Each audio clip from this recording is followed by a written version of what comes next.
Kamala Harris showing a narrow 2-point lead over former President Donald Trump that is well within the margin of error. Our political editor Dennis Welch is here now to break down those numbers. Yeah, and when you say within the margin of error, what you're basically saying, statistically, it's a dead heat. Now, Arizona's family commissioned the survey in partnership with the local public affairs firm High Ground, and it reaffirms what we've been seeing so far, that Arizona's 11 electoral college votes, which could determine who wins the White House, are still very much in play for both candidates. Here are the top-line numbers. They reveal Harris leading Trump 47% to 45%. The results also reveal that 45% of those surveyed say they've already made up their mind to vote for Harris, while 41% say they will definitely be voting for Trump. I think one of the biggest takeaways here is that the race is very close and getting closer. We've seen some surveys where Trump has a narrow lead. We've seen others where Harris has a slight lead. All of them have been within the margin of error. Paul Vance is the longtime Arizona pollster who conducted the survey commissioned by Arizona's family. His data reveals that Harris is doing a better job convincing voters to cross party lines. At this point, the vice president has convinced more than 12% of likely Republican voters to support her. On the other hand, Trump has only managed to convince 1.7% of Democratic voters to back his candidacy.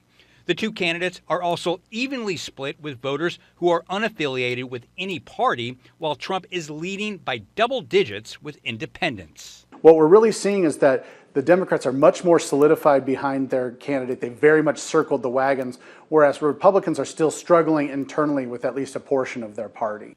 Harris is also doing better than expected with voters 65 years and older. The two candidates are evenly split at 48% among this reliably Republican bloc.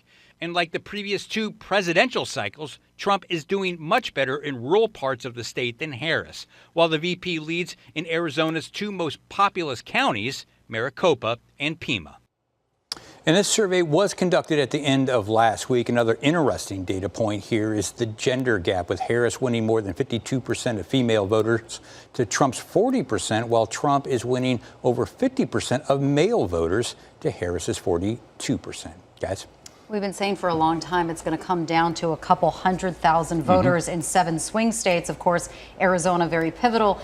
And the last presidential race was decided by like 10.5 thousand here in Arizona. Yeah, and if you look at the data here, maybe it's not surprising, but 86% are pretty much made up. They're locked in. They're locked in, so 14% out there.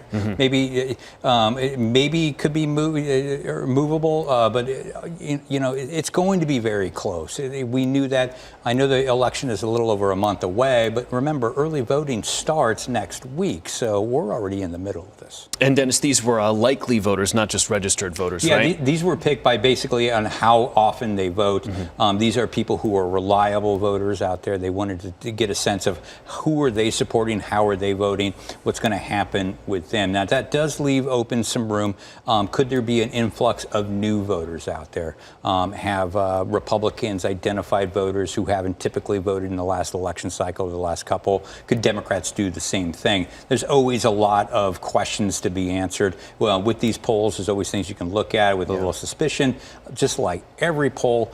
But as politicians have told me for years, decades now, the only poll that matters is in November. Yeah. Take it to the bank. Less than 20%. They call this a snapshot in time, Yes. which is what it is. We like it. It's interesting to see the breakdown. Dennis, thank you.